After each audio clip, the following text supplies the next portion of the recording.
கிறிஸ்துவுக்குள் பிரியமானவர்களே, FIBA radio வழங்கும் ஆராதனை வேளை நிகழ்ச்சிக்கு உங்களை அன்புடன் வரவேற்கிறோம்.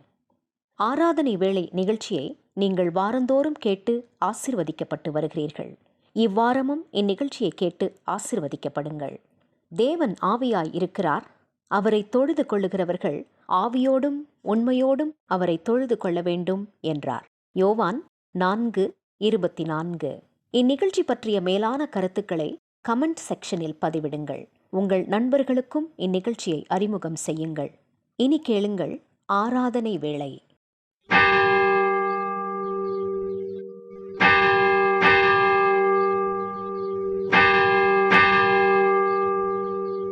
ஆராதனை வேளை.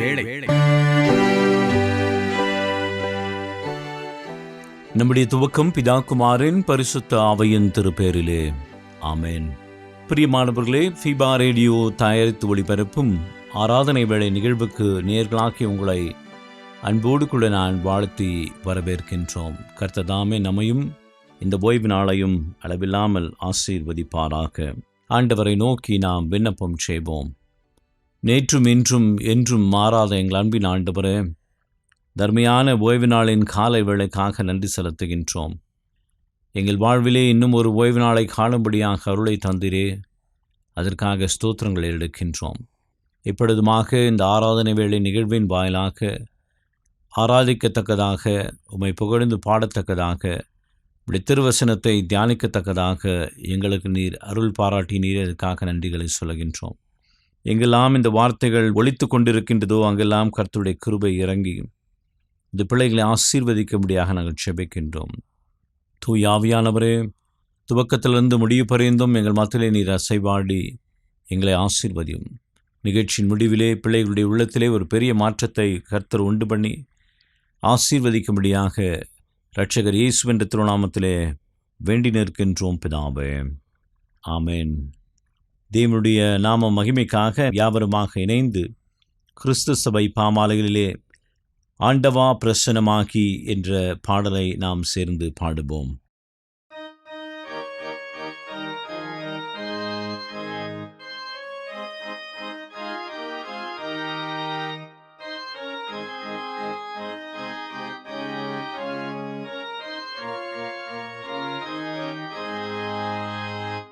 ஆண்டவா பிரசன்னமாகி ஜீவரோதி வைப்பியும் ஆசை காட்டும் தாசர் மீது ஆசீர்வாதம் முற்றிடும்.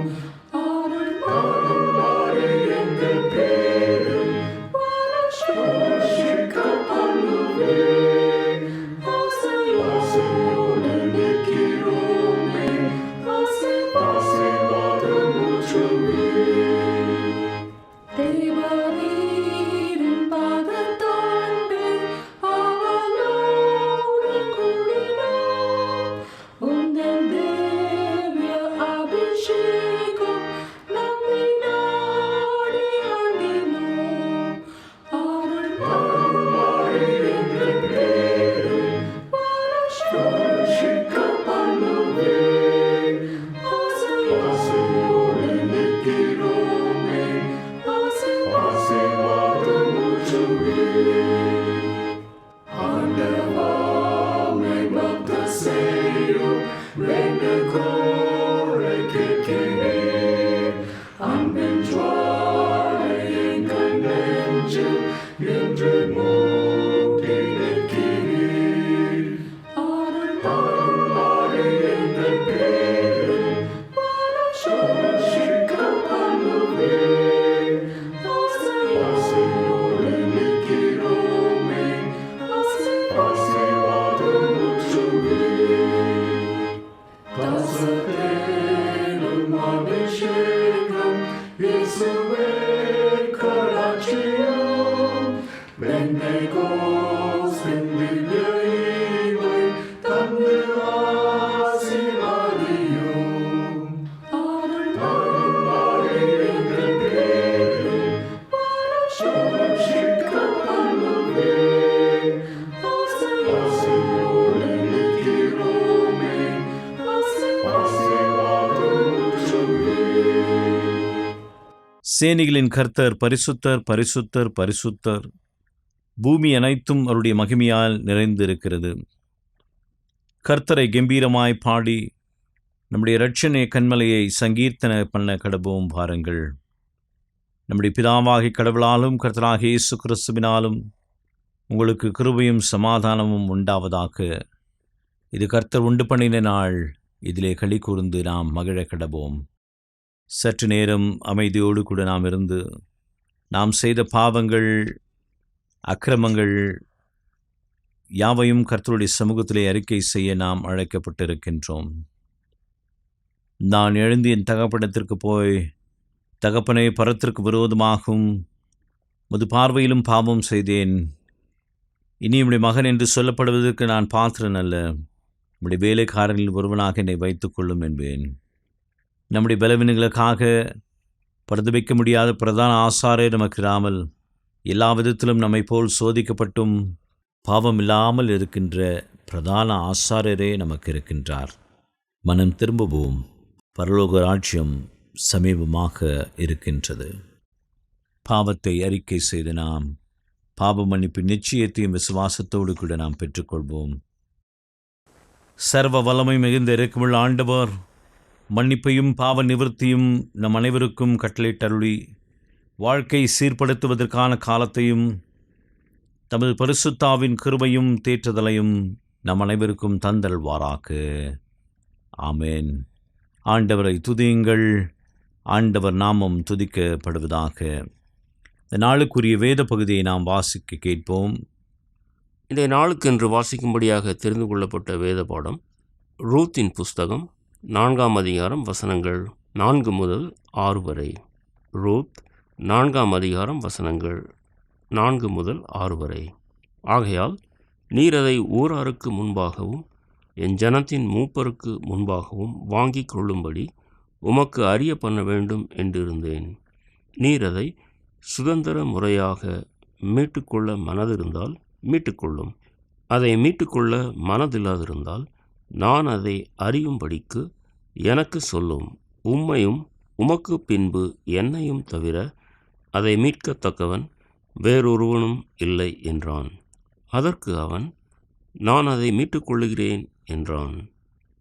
அப்பொழுது போவாஸ், நீர் நகோமியின் கையிலே அந்த வயல் நிலத்தை வாங்குகிற நாளிலே மரித்தவனுடைய சுதந்திரத்தில் அவன் பேரை நிலை நிற்க பண்ணும்படிக்கு அதை மரித்தவன் மனைவியாகிய மோவாபிய ஸ்திரியான ரூத் கையிலும் வாங்க வேண்டியது என்றான். அப்பொழுது அந்த சுதந்திரவாளி, நான் என் சுதந்திரத்தை கெடுக்காதபடிக்கு நான் அதை மீட்டுக்கொள்ள மாட்டேன். நான் மீட்கத்தக்கதை நீர் மீட்டுக்கொள்ளும். நான் அதை மீட்டுக்கொள்ள மாட்டேன் என்றான் என்பது வாசிக்கும்படியாக தெரிந்து கொள்ளப்பட்ட வேத பாடம் வாசித்து முடிந்தாயிற்று. தேவனுடைய நாமத்தை நாம் புகழ்ந்து பாட வண்ணமாக பொதுவான பாடல்களில் எந்தன் உள்ளம் தங்கும் இயேசு நாயகா என்ற பாடலை நாம் சேர்ந்து பாடுவோம்.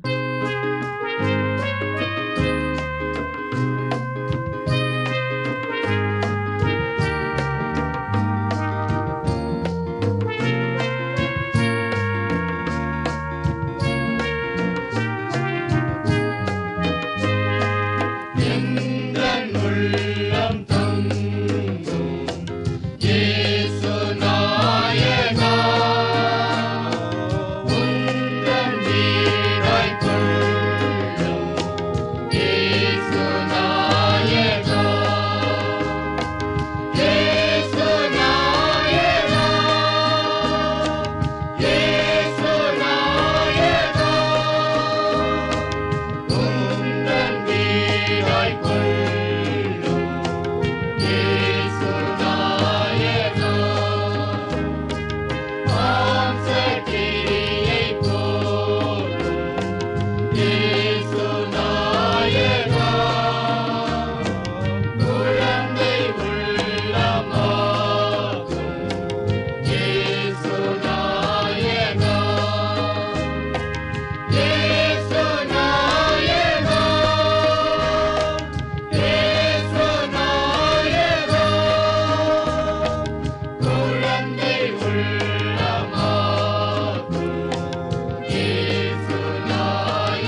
எனக்கு அருமையான தேவனுடைய ஜனமே, இந்த ஓய்வு நாளின் காலை வேளையிலும் ஆண்டவருடைய வார்த்தைகளை பகிர்ந்து கொள்ளும்படியாக நம்முடைய கடந்து வந்திருப்பவர் பாப்டிஸ்ட் திருச்சபையின் போதகராக திருப்பணி ஆற்றி வருகின்ற அருத்திரு ஜான் நெல்சன் ஐயா அவர்கள். அருத்திரு ஜான் நெல்சன் ஐயா அவர்கள் இப்பொழுது ஆண்டவருடைய வார்த்தைகளை நம்மோடு கூட பகிர்ந்து கொள்கின்றார். செபத்தோடு ஆண்டவருடைய வார்த்தையை கேட்போமாக. ஆராதனை வேளை நேர அனைவருக்கும் ஆண்டவராகிய இயேசு கிறிஸ்துவின் நாமத்தினாலே வாழ்த்துகளையும் பாராட்டுகளையும் நன்றிகளையும் தெரிவித்துக் கொள்கிறேன். இந்த ஆராதனை வேளைக்கான செய்தியின் வேத பகுதி ரூத்தின் சரித்திரம் 4ஆம் அதிகாரம் 4ஆம் வசனத்திலிருந்து 6ஆம் வசனம் வரைக்கும் உள்ள பகுதி. ரூத் 4ஆம் அதிகாரம் 4ஆம் வசனம் முதல் 6ஆம் வசனம் வரை. போவாஸ் சொன்ன வார்த்தை: ஆகையால் நீர் அதை ஊராருக்கு முன்பாகவும் என் ஜனத்தின் மூப்பருக்கு முன்பாகவும் வாங்கிக் கொள்ளும்படி உமக்கு அறிய பண்ண வேண்டும் என்றிருந்தேன்.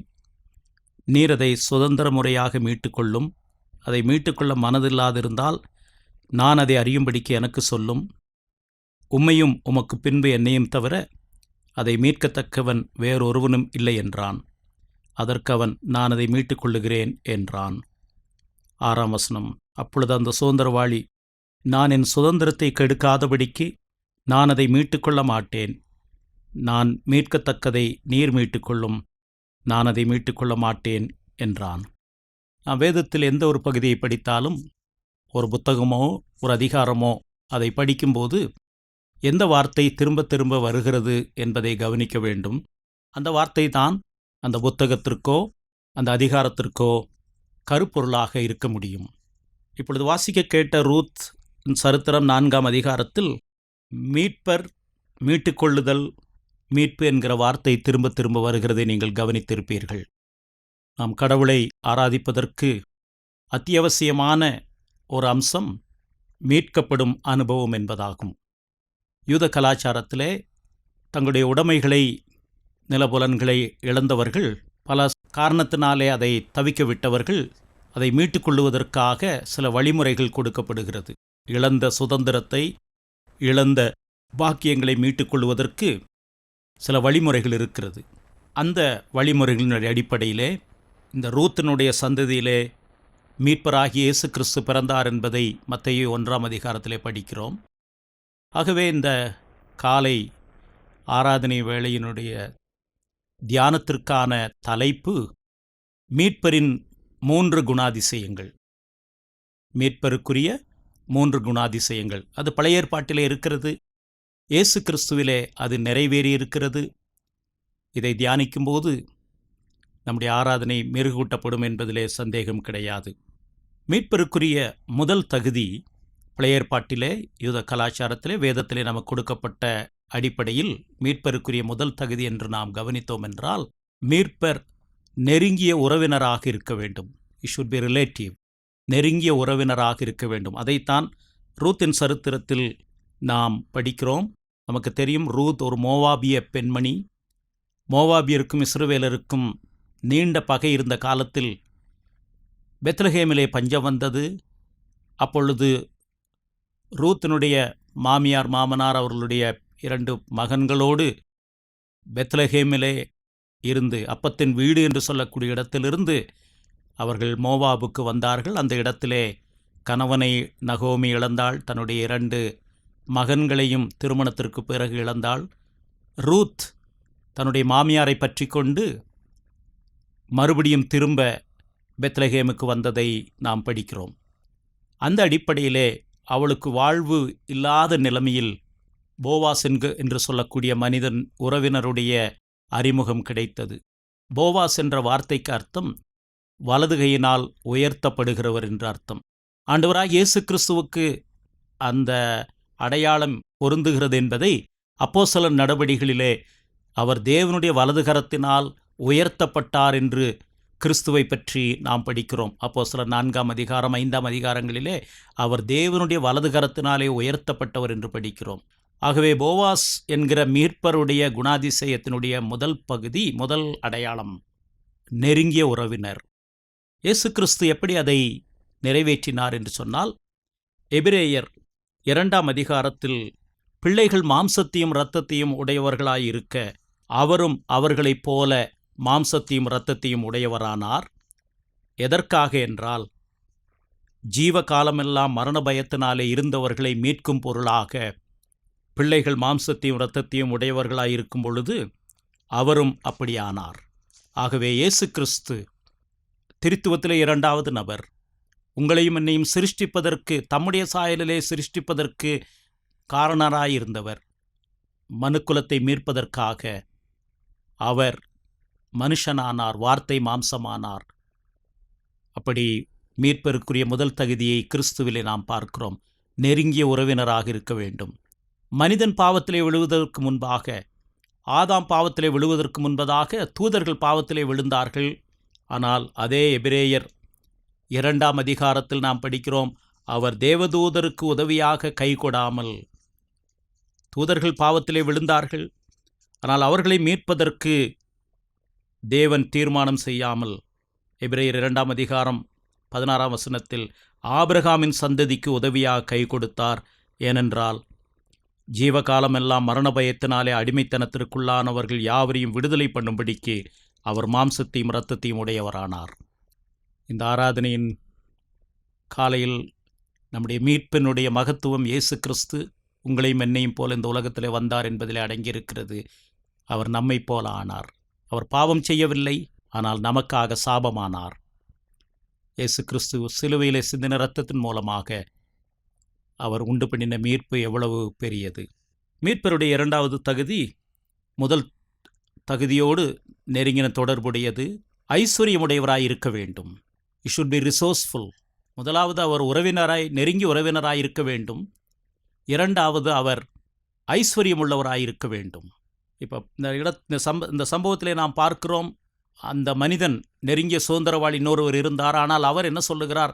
என்னுடைய சுதந்திரத்தை நான் இழந்து போகாதபடிக்கு, நான் இந்த ரூத்தினுடைய மாமியாருடைய சுதந்திரத்தை மீட்க போய் என்னுடைய சுதந்திரத்தையும் இழந்து போகாதபடிக்கு நான் அதை செய்ய மாட்டேன் என்று சொன்னார். அப்போ மீட்பருக்குரிய இரண்டாவது தகுதி, அவர் ஐஸ்வர்ய சம்பன்னராக இருக்க வேண்டும். பவுல் கொரிந்து சபைக்கு எழுதும்போது சொல்லுகிற வார்த்தையை நாம் இப்படி கவனிக்கிறோம். மீட்பர் எப்படி ஐஸ்வர்ய சம்பன்னர் உடையவராய் இருந்தார் என்பதை நாம் பார்க்கிறோம். 2 கொரிந்தியர் 8ஆம் அதிகாரத்திலே இப்படி படிக்கிறோம். இயேசு கிறிஸ்துவின் கிருபையை நீங்கள் அறிந்திருக்கிறீர்களே, அவர் ஐஸ்வர்யமுள்ளவராய் இருந்தும் நீங்கள் அவருடைய தரித்திரத்தினாலே ஐஸ்வர்யவான்களாகும்படிக்கு உங்கள் நிமித்தம் தரித்திரரானாரே. இயேசு கிறிஸ்து நெருங்கிய உறவினர் மாத்திரமல்ல, அவர் ஐஸ்வர்ய சம்பன்னர். அவர் நம்மை மீட்கும்போது அவர் அந்த தரித்திரத்திலே விழுந்து விட முடியாது. பாவத்தை ஜெயித்தெழுந்தார், வெற்றி சிறந்தார். கடைசி சத்துருவாகிய மரணத்தை ஜெயித்தபடியினாலே அவர் பரிபூர்ண ஐஸ்வர்ய சம்பன்னராயிருக்கிறார். உங்களுக்காக எனக்காக அப்படி மாறினார். இரண்டாவது தகுதியை பார்த்தோம். மூன்றாவது இறுதியாக மீட்பருடைய தகுதியின் சாரம்சம், விருப்பமுடையவராயிருக்க வேண்டும். முதலாவது நெருங்கிய உறவினராயிருக்க வேண்டும். இயேசு கிறிஸ்து மனுஷனானார், மனுஷ சாயலானார். ஐஸ்வர்ய சம்பன்னராய் இருக்க வேண்டும். ஏனென்றால் இழந்த சுதந்திரத்தை மீட்கும்போது அவர்களும் அதிலே சிக்கிக்கொள்ளக்கூடாது. அவர் திரளான ஐஸ்வர்ய சம்பன்னர் என்று படித்தோம். பாவம் மன்னிப்பாகிய திரளான மீட்பை உடையவர். மூன்றாவது விருப்பமுடையவராய் இருக்க வேண்டும். சுதந்திரவாளியினுடைய ரூத் 4ஆம் அதிகாரத்தினுடைய சம்பவத்தை நாம் படிக்கும்போது எனக்கு விருப்பமில்லை என்று அவர் சொல்லிவிட்டார். ஏனென்றால் நான் இதனை சிக்கிக்கொள்ள விரும்பவில்லை என்று சொன்னார். ஆனால் இயேசு கிறிஸ்து தாமே ஆடுகளுக்காக தம்முடைய ஜீவனை கொடுத்தார் என்று யோவான் 10ஆம் அதிகாரத்திலே நாம் படிக்கிறோம். ஆடுகளுக்காக என் ஜீவனை கொடுக்கிறேன் என்று சொன்னார். ஒருவரும் அந்த ஜீவனை என்னிடத்திலிருந்து எடுக்க முடியாது. ஏனென்றால் ஆதாமுக்கு கொடுக்கப்பட்ட கட்டளை, பாவம் செய்கிற ஆத்துமா சாகும், பாவம் செய்கிற நாளிலே நீ சாவாய். இயேசு கிறிஸ்து பாவம் செய்யவில்லை, அவர் வாயில் வஞ்சனை இல்லை, அவர் மரிக்க முடியாது. ஆகவே அவர் தம்முடைய ஜீவனை தாமே ஒப்பு கொடுத்தார். இந்த 3 தகுதிகளையும் ஒரு மீட்பர் உடையவர் என்று சொன்னால் அது கர்த்தராகிய இயேசு கிறிஸ்து மாத்திரமே. இந்த காலை ஆராதனையில் கிறிஸ்துவின் அழகை, மேன்மையை நாம் ருசிப்போம். அவருடைய கிருபையிலே விருத்தி அடைவோம். நம்முடைய ஆராதனை தொடர்ந்து மெருகூட்டப்படுவதாக. கர்த்தர் நம்மை ஆசீர்வதிப்பாராக. ஆமேன். எனக்கு அருமையான தேவனுடைய ஜனமே, இந்த நாளிலுமாக நம்முடைய கடந்து வந்து ஆண்டவருடைய வார்த்தைகளை பகிர்ந்து கொண்ட திரு ஜான் நெல்சன் ஐயா அவர்களுக்கு ஃபீபா ஊழியங்களின் சார்பிலும் ஆராதனை வேளை நேயர்களாகிய உங்கள் அனைவரின் சார்பிலும் வாழ்த்துக்களையும் நன்றிகளையும் தெரிவித்துக் கொள்கின்றேன். கர்த்ததாமே அவரையும் அவருடைய திருச்சபையும் அவருடைய ஊழியத்தையும் குடும்பத்தையும் அளவில்லாமல் ஆசீர்வதிப்பாராக. ஆண்டவருடைய சத்தியத்தை கேட்ட நாம் அனைவரும் நம்முடைய விசுவாசத்தை அப்போஸ்தலர் விசுவாச பிரமாணத்தின் வாயிலாக அறிக்கை செய்து அதை நாம் உறுதி செய்வோமாக. வானத்தையும் பூமியையும் படைத்த சர்வ வல்லமையுள்ள பிதாவாகிய தேவனை விசுவாசிக்கிறேன். அவருடைய ஒரே குமாரனாகிய நம்முடைய நாதர் இயேசு கிறிஸ்துவையும் விசுவாசிக்கிறேன். அவர் பரிசுத்த ஆவியினாலே கன்னி மரியாளிடத்தில் உற்பவித்து பிறந்தார். பொந்தியு பிலாத்துவின் காலத்தில் பாடுபட்டு சிலுவையில் அறையுண்டு மரித்து அடக்கம் பண்ணப்பட்டு பாதாளத்தில் இறங்கினார். 3ஆம் நாள் மரித்தோரிடத்திலிருந்து எழுந்தருளினார். பரமண்டலத்துக்கு ஏறி சர்வ வல்லமையுள்ள பிதாவாகிய தேவனுடைய வலது பாசத்திலே வீற்றிருக்கிறார். அவரிடத்திலிருந்து உயிருள்ளோரையும் மரித்தோரையும் நியாயம் தீர்க்க வருவார். பரிசுத்த ஆவியையும் விசுவாசிக்கிறேன். பொதுவாயிருக்கிற பரிசுத்த சபையும் பரிசுத்தவான்களுடைய ஐக்கியமும் பாவ மன்னிப்பும் சரீர உயிர்த்தெழுதலும் நித்திய ஜீவனும் உண்டென்று விசுவாசிக்கிறேன். ஆமென். நாம் யாவருமாக இணைந்து ஆண்டவரின் நாமத்தை புகழ்ந்து பாடும்படியாக கிறிஸ்து சபை பாமாலைகளிலே நல் மீட்பர் பட்சம் நில்லும் என்ற பாடலை சேர்ந்து பாடுவோம்.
ஆண்டவரை நோக்கி நாம் மன்றாடுவோம். எங்களை நேசிக்கின்ற எங்கள் அன்பின் ஆண்டவரே, இந்த காலை வேளைக்காக நாங்கள் உமக்கு நன்றிகளை சொல்கின்றோம். இந்த ஆராதனை வேளை நிகழ்வின் வாயிலாக உம்முடைய சத்தியத்தையும் உம்மிடத்திலே எங்கள் மன விருப்பத்தையும் தெரிவிக்கும்படியான வாய்ப்பினை தந்திரதற்காக நன்றிகளை சொல்கின்றோம். ஆமாண்டவரே, நாங்கள் கேட்ட சத்தியத்தின்படியே உம்மை நாடி வருகின்ற பிள்ளைகளுக்கு ஒரு குறைவும் இல்லாமல் அவர்களையும் நினைத்தருளி அவர்களுக்கு நீர் வழிகளை திறந்து தருகின்றீர்.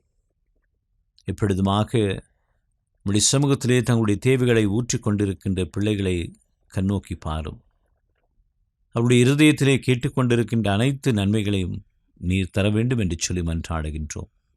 நாங்கள் முகத்தை பார்க்கின்றோம், தேவன் இருதயத்தை பார்க்கின்றீர். கண்ணீரோடு பாரத்தோடு வியாகுலத்தோடு தங்களுடைய தேவைகளை சொல்லிக் கொண்டிருக்கின்ற உமது பிள்ளைகளுடைய கண்ணீரை துடைத்து அவர்களுக்கு வேண்டிய அனைத்து ஆசீர்வாதத்தை தாரும். இந்த நிகழ்ச்சியின் முடிவிலே அவர்களுக்குள்ளாக ஒரு பெருத்த நம்பிக்கை, மிகுந்த சமாதானம் உண்டாக அருள் கூற வேண்டும் என்று சொல்லி நாங்கள் மன்றாடுகின்றோம். ஆண்டவரே, நீர் சொல்லாகும் கட்டளையிட நிற்கும். நீர் அப்படியே செய்யப்போவதற்காக நாங்கள் உமக்கு நன்றிகளை சொல்லுகின்றோம். நீர் உமது பிள்ளைகளை ஆசீர்வதியும். அவளோடு கூட நீர் வாசம் செய்யும். அவருடைய எல்லா தேவைகளையும் சந்தித்து வழிநடத்த வேண்டும் என்று மீட்பர் இயேசு என்ற திருநாமத்திலே வேண்டி நிற்கின்றோம் பிதாவே. ஆமென். ஆண்டவர் நமக்கு கற்றுத்தந்த ஆண்டவரின் ஜெபத்தை நாம் ஒன்றாக ஏறெடுப்போம். பரமண்டலங்களில் இருக்கிற எங்கள் பிதாவே, உம்முடைய நாமம் பரிசுத்தப்படுவதாக, உம்முடைய ராஜ்யம் வருவதாக, உம்முடைய சித்தம் பரமண்டலங்களில் செய்யப்படுகிறது போல பூமியிலேயும் செய்யப்படுவதாக. அன்றன்றுள்ள அப்பத்தை இன்று தாரும். எங்களுக்கு விரோதமாய் குற்றம் செய்கிறவர்களுக்கு நாங்கள் மன்னிக்கிறது போல எங்கள் குற்றங்களை எங்களுக்கு மன்னியும். எங்களை சோதனைக்குள் பிரவேசிக்க பண்ணாமல் தீமையிலிருந்து எங்களை ரட்சித்துக் கொள்ளும். ராஜ்யமும் வல்லமையும் மகிமையும் என்றென்றைக்கும் உடையவைகளே. ஆமென். விசுவாசத்தோடு கூட ஆண்டவரின் ஆசீர்வாதத்தை நாம் பெற்றுக்கொள்வோம். தந்தையின் அன்பும் மைந்தனின் அருளும் பரிசுத்தாவின் கூட்டுறவும் நல்வுறவும் நம்முடனும் நாம் கேட்டிருக்கின்ற எல்லா ஆசீர்வாதத்துடனும் நம்முடைய ஆவிக்குரிய ஜீவியத்துடனும் இன்றும் என்றும் சதா காலங்களிலும் தங்கி நிலைத்து இருப்பதாக.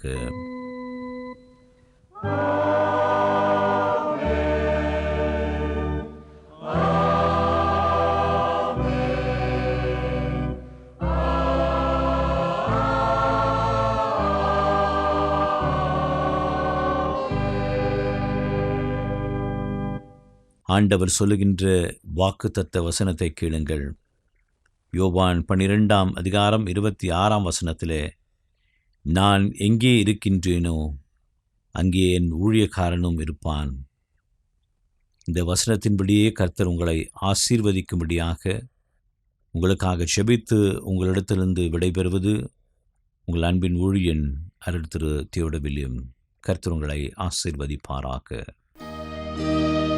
நேயர்களே, மீண்டும் நினைவூட்டுகிறோம், நீங்கள் ஃபீபா ரேடியோவின் நிகழ்ச்சிகள் பற்றிய தகவல்களை அறிந்து கொள்ள விரும்பினால் டிஸ்கிரிப்ஷனில் கொடுக்கப்பட்டுள்ள லிங்கை கிளிக் செய்யுங்கள். மேலும் நீங்கள் எங்களோடு தொடர்பு கொள்ள விரும்பினால் டிஸ்கிரிப்ஷனில் கொடுக்கப்பட்டுள்ள அலைபேசி மற்றும் தொலைபேசி எண்களை தொடர்பு கொள்ளலாம். வாழ்த்துக்கள் கூறி விடை பெற்றுக் கொள்கிறோம். வணக்கம் நேயர்களே.